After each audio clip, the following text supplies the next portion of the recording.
everyone.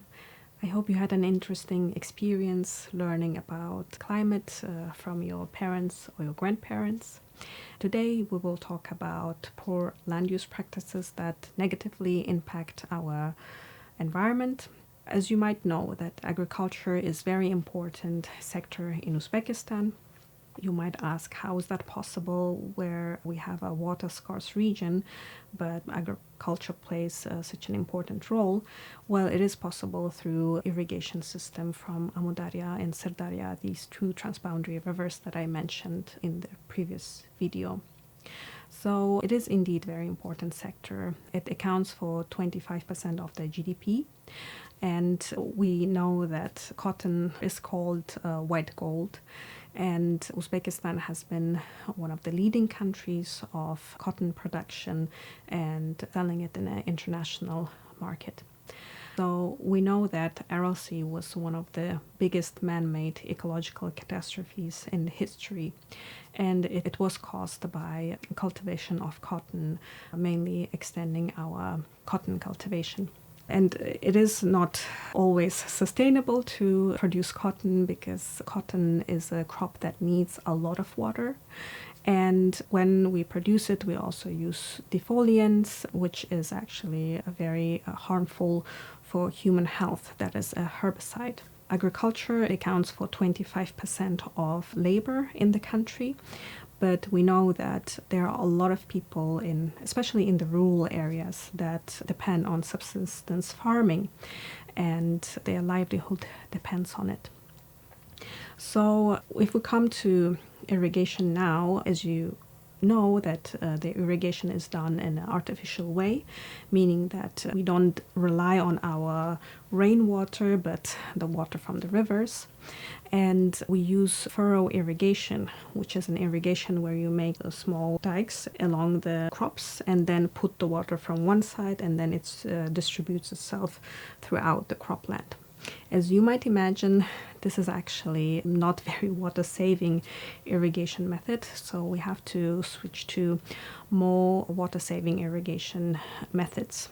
And there is a very big problem in our country. It is salinization of the croplands. The salinization and mineralization happen because of irrigation, because when we put water on the soil, and water evaporates, it brings all the salt and minerals on the topsoil. Salinization also means there would be more desertification because salts, they degrade the soil formation, which is actually quite bad because to have soil, it's actually a finite resource. If you think that it needs up to 500 to 1,000 years to form 1 centimeter of soil from the rock.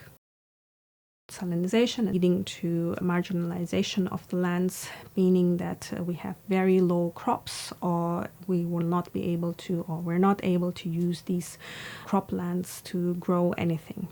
When talking about salinization, the farmers use some methods to get rid of it, which actually is not very sustainable because they use water to wash out the salt. And talking about using water, 90% of the water of the country is used for irrigation purposes, and it is 169% more than a global level.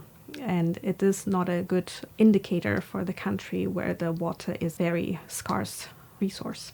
What can we do about it? As you have seen, the problems that we have in our country are quite serious. There are several things that you can do. Well, the government also want to switch to more water-saving irrigation methods like drip irrigation. Of course, it means there needs to be more finances, and farmers need to be educated on how to use these sustainable land use practices. We also have problem with soil erosion because when we plow the land and leave it without any crop cover, then the winds can blow the topsoil and causing soil erosion.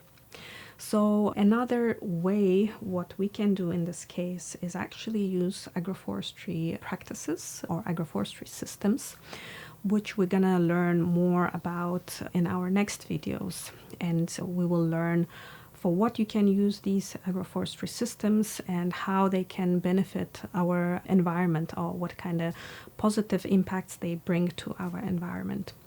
Thank you for your attention, and see you next time.